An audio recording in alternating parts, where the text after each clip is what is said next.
Hello everyone, আজকে আমি একটা নতুন জিনিস তোমাদের রান্না করে দেখাবো। সবাই তো পনির এমনি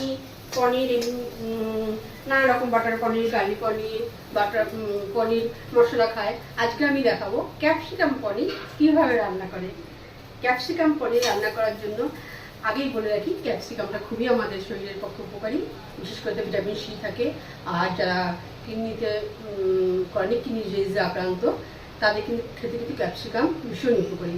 এর জন্য দেখো আমি কিনে নিয়েছি 2 রকমের পনির আর একটু আলু ছোট ছোট করে কেটে নিয়েছি। আর নিয়েছি মশলা। কি মশলা নিয়েছি দেখো, এখানে রয়েছে 1 বাটি হচ্ছে এখানে ক্যাপসিকাম। আমি 2 রকমের ক্যাপসিকাম ব্যবহার করেছি, একটা হচ্ছে সবুজ ক্যাপসিকাম আর একটা রেড ক্যাপসিকাম। 1 বাটি ক্যাপসিকাম। আর এখানে হচ্ছে একটু আদা, একটু জিরে, একটু লঙ্কা বাটা, আর নিয়েছি একটু দইটাকে ভালো করে আমি ফেটিয়ে নিয়েছি। এবার প্রথমে আমি কি করব, প্রথমে যেটা করব, আমি প্রথমে 1 চামচের মধ্যে তেল দিয়ে দিলাম এখানে। তারপর প্রথমে দেখো, এই যে আমি ক্যাপসিকামটা বেটে রেখেছি, এটা আমি প্রথমে দিয়ে দেবো। কারণ ক্যাপসিকামে অনেক জল থাকে, সেই জলটাকে পুরো শুকিয়ে নেওয়ার জন্য আমি এই ক্যাপসিকামটাকে দিয়ে দেবো। যতক্ষণ পর্যন্ত জলটা না শুকায় এবং একটা ঘন না হয়, ততক্ষণ এটাকে আমি নাড়তে থাকবো। ক্যাপসিকামটা দেখো অনেকটা শুকিয়ে গেছে। এটা অনেকটা আঠালো জলটা পুরো টেনে নিয়েছে, কমেও গেছে, এটা অনেকটা কমে গেছে। এবার আমি এর মধ্যে যে মশলাটা বেটে রেখেছিলাম, এই মশলাটা দিয়ে দেবো।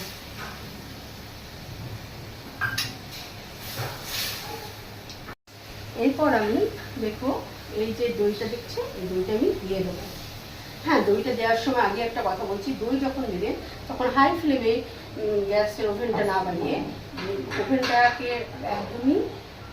একদম লো ফ্লেমে করে দইটা দেবেন, নাহলে দইটা কিন্তু কেটে যাওয়ার সম্ভাবনা। এটা সব কিছু ক্ষেত্রেই, যে কিছু জিনিসই দই দিয়ে করবে সেটা আগে লো ফ্লেমে রেখে দইটা দিতে হবে।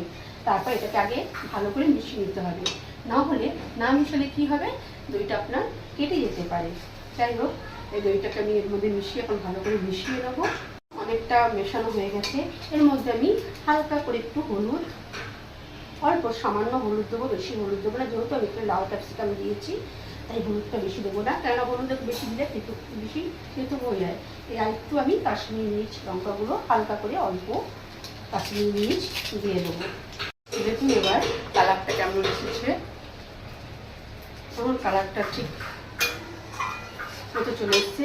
এবার আমি কি দেবো, আমি এখানে ভেজে যে রেখেছিলাম যে আলুগুলো, এই আলুগুলো দিয়ে দেবো।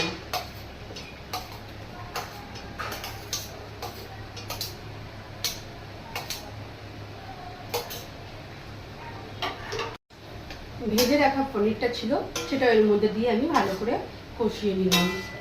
ভালো করে এটাকে আমি কষিয়ে নেবো এই যতক্ষণ না তেল ছাড়ে। এর মধ্যে আমি একটু হালকা নুনও দিয়ে দিয়েছি, মিষ্টি স্বাদ মতো মিষ্টিও দিয়ে দিয়েছি।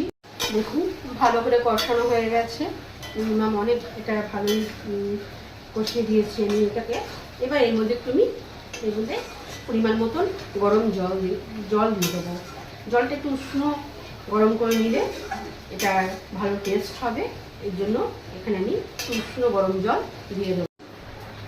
এবার পনিরটা পুরোপুরি রেডি হয়ে গেছে, দেখুন অনেকক্ষণ ধরে ফুটেছে। এবার একটু এভারেস্টের পনির মশলা এর মধ্যে একটু দিয়ে দেবো। জাস্ট হয়ে গেল, দিয়ে এবার আমি ওভেনটা বন্ধ করে দিলাম। আমার পনির রেডি। এবার আপনাদের লাস্ট, এবার দেখুন পনিরটাকে, দেখুন কি সুন্দর কালার এসেছে। এবার পনিরটাকে আমি ঢেলে দিলাম।